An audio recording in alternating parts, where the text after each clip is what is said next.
I'm out here at Lorraine's Bistro hanging out with Mfana Galanga.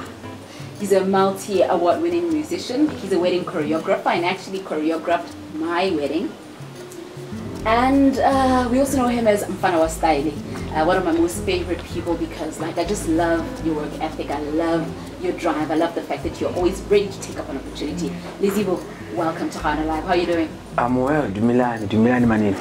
Tamuka. Mamuka je. Tamuka. What was I supposed to say at that point? Tamuka. Tamuka. Hi, Gaona. Thank you so much for having me, man. It's always good to see you. It's always good to see you. Oh, great stuff. It's good to see you as well. And let's go right into it. Yeah. Should we do that? Okay, let's start with the first thing that you do when you wake up. Definitely, I give thanks to the Lord. I pray. Having been raised by a very hard and God-fearing old lady. She doesn't like it when I say old lady, but she's 85 now. Your lady. Your lady. That's the first thing that she's taught me. In my early, I was born early 80s, early 80s. Again, I was in Shamba with my grandmother, which is about 80 to 100 k's away from Francistown. So, the Morning Star, these clap and tap churches. So for others, the word of God was on Sunday, hella. Probably, I'm just assuming. But for me, it was Monday to Sunday. So that's the first thing I've been taught. It doesn't necessarily have to be you kneeling down or bowing down. You can talk to him up below and say, God, thank you for today, thank you for the gift of life, gift of friends. Please continue protecting me, and blessed is the name of our Lord. Wow. Yes. You know what, I'm actually feeling a bit ashamed, a teeny little bit ashamed, because I do pray, but not immediately. When I wake up, the first thing I do is like, phone, where are you? But anyways, what is the one thing that you wish people knew about you? I think probably I gave a lot of emphasis to family. I'm a very, grounded person when it comes to family. I almost call my relatives, I always think of them a lot, and I always try to make sure they know I'm thinking of them. And I think it has become evident because the first thing I greet you, the sentence will somewhere, feature for them. So how is family? Some are always very surprised for this person. How many of you are there? How is family? So I love my family, man, and family means so much to me. Yeah. So you're a family-oriented guy. Yes. Now, what inspires you, especially talking about family? Having been raised by a single mother. I believe this world is better because of women and their strengths, their weaknesses, their tears. So I've seen her go through a lot, and it has taught me to have endurance, to look at other people's situations with another eye and say, what if I was in that situation? I know such and such a person. What can I do for us guys and I'm a situation in Zinjaro? I always give reference to, our entertainers and say, Botswana, for instance, we need to give more reference to, giving attention to, future entertainers. Imagine if Lizibo AKA Mfana style was given a bit of formal training from a very young age. I think I'll be further than I am today. So, what inspires me is nothing special. Just everyday to day situations, seeing people laugh, seeing people cry. Just everyday stuff. Quite profound. Yes. Now, something that I've always wondered about you, and I'm really going to put you on the spot today, is how have you managed to keep such a squeaky clean image? There's never, any drama in Lizibo's world. We've never seen you in these tabloids. The famous guy on Facebook, constantly, he's dishing out content. What's up with you? Hey, what else something? I don't know. I don't know how to respond to that. There's never Lizibo, just broke up with his girlfriend, or he was fighting with whoever, girl, or he was seen drunk, whatever. Is it a good thing or a bad thing? It's a great thing. It's a great thing. I'm wondering how you've done it. I don't know, man. I don't know. If I had some sort of a method, or why or why it happens, I would honestly tell you, but I think it's just the grace of God. We are blessed in so many different ways. And needless to say, we don't necessarily have to think about them because it's none of our business. These are blessings upon us.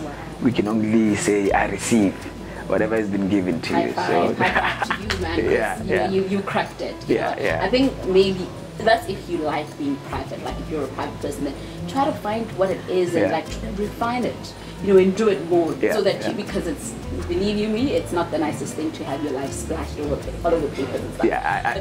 I receive that. It's the nature of the game, hey? Yeah. Okay, now still on that, public figure thing.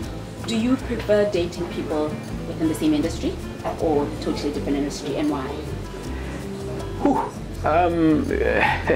I think I prefer both. Is fine with me, so long as you are family oriented, like I said.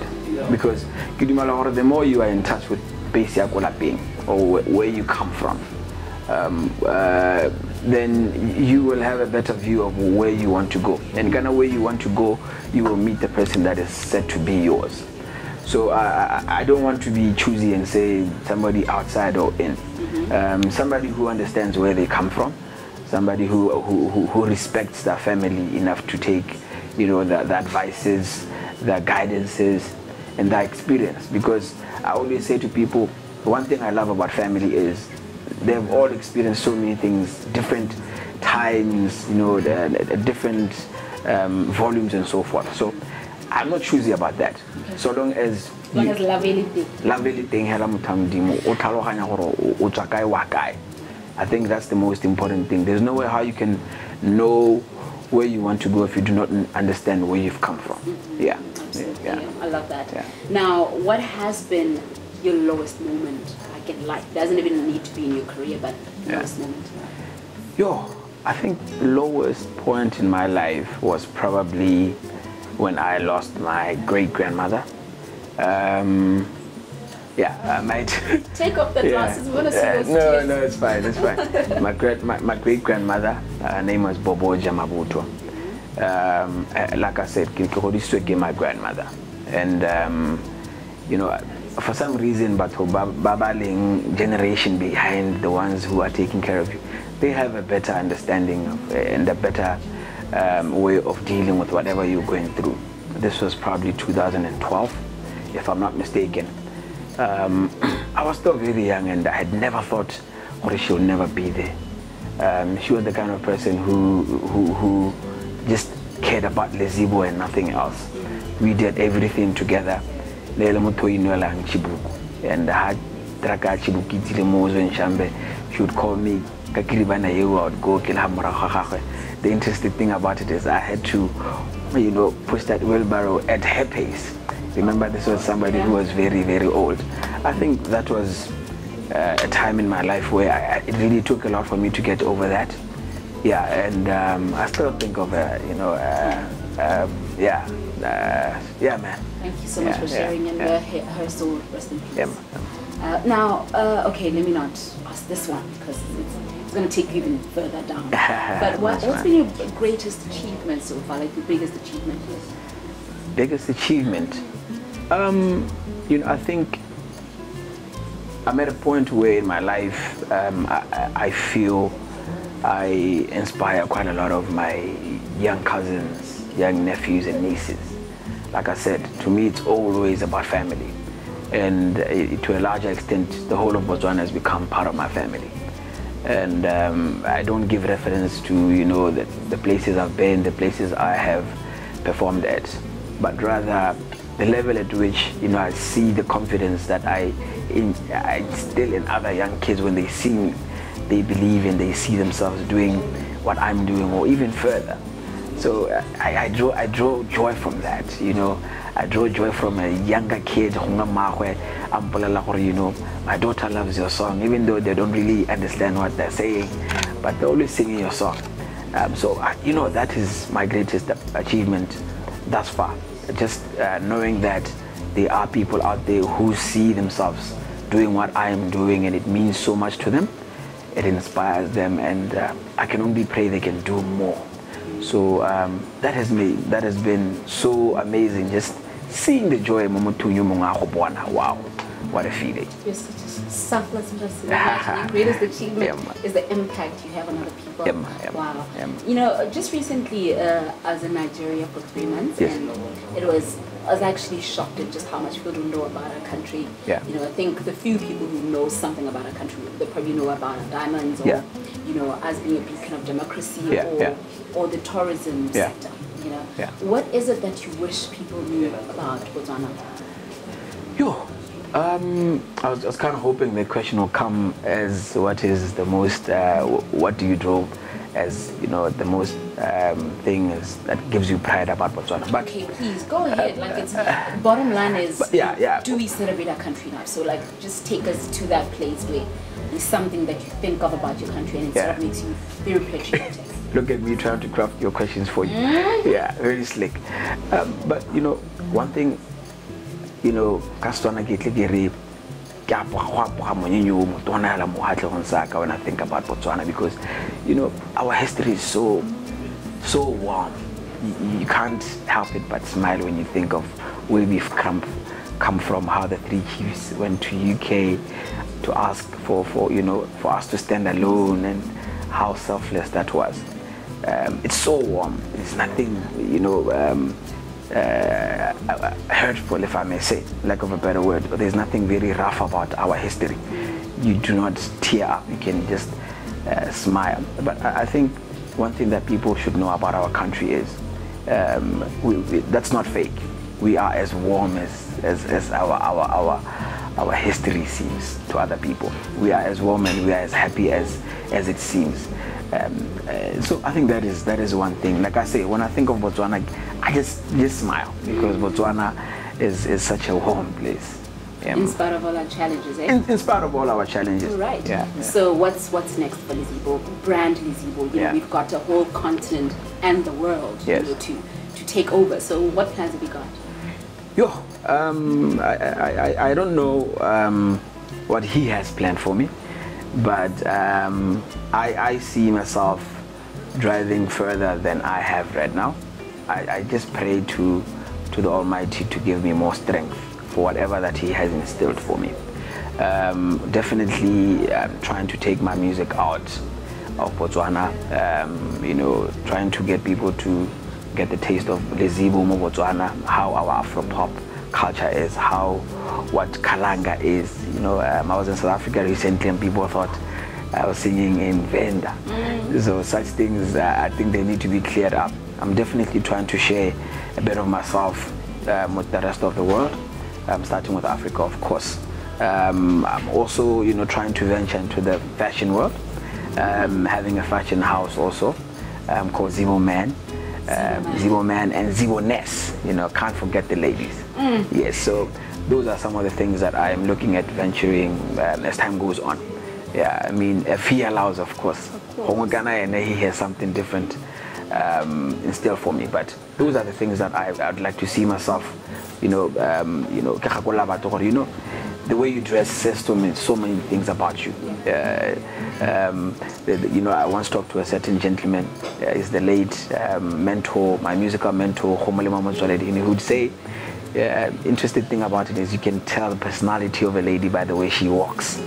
Just the way we walk, not even the way we dress. No, the way you walk. So sometimes it might be a bit of a contradictory statement when you walk a certain way and you're dressed another way. So I just want people to think more, you know, about that. The way you look says so much about you. What you listen to will influence a lot of things about you. So yeah, I'd like to get more into that. Another high five now to the great plans. You know, I love the fact that you're touching on the you know, notion that you're building a brand whether you're conscious of it or not. So that's something that people need to know. Because a brand is people's perception of you. Exactly. You know, as long as you think something in your head but you're not really portraying it, the brand that you're building is what people see. True, very true. I love that. So it's great work. So now, I think something that we also don't do, especially as Botswana, you know, I got to learn this the hard way. You know, when I was thrust into a platform where I had to actually sell myself and talk about, you know, what great things I'm doing. We don't sell ourselves enough. If anything, we undersell ourselves. So right now, I'm going to give you a moment, you know, to just sing your own praises. So I want you to finish this off. I am God's special creature, and I am unique because? I do not forget where I come from. Because there is so much that explains where I come from through my ancestors, through the people who related to my ancestors. I think that's the biggest thing. I do not forget where I come from, because where I come from basically is where I would want to be, because I am where I am because of where I come from. If where I come from wasn't as pleasant as it was, then I would not be where I am. I don't know if it makes sense. I totally get you. Emma. Lizibo, thank you very much, for your time, for having spent, the last couple of minutes with us. And thank you for being a part of GaonaLive. And good luck with all your plans and your future endeavors, man. I see so much greatness in you. Like, it's actually, oh my goodness, I see. I think it's a vision. Wow. You're going really, really fun. Keep up the great work and keep up the great brand that you've built as well. So, enjoy the rest of your day. Like I said, I receive kaskala karare Lizibo AKA Mfana, meaning God bless you and your people and continue blessing others. How about you sing that? Lizibo AKA Mfana.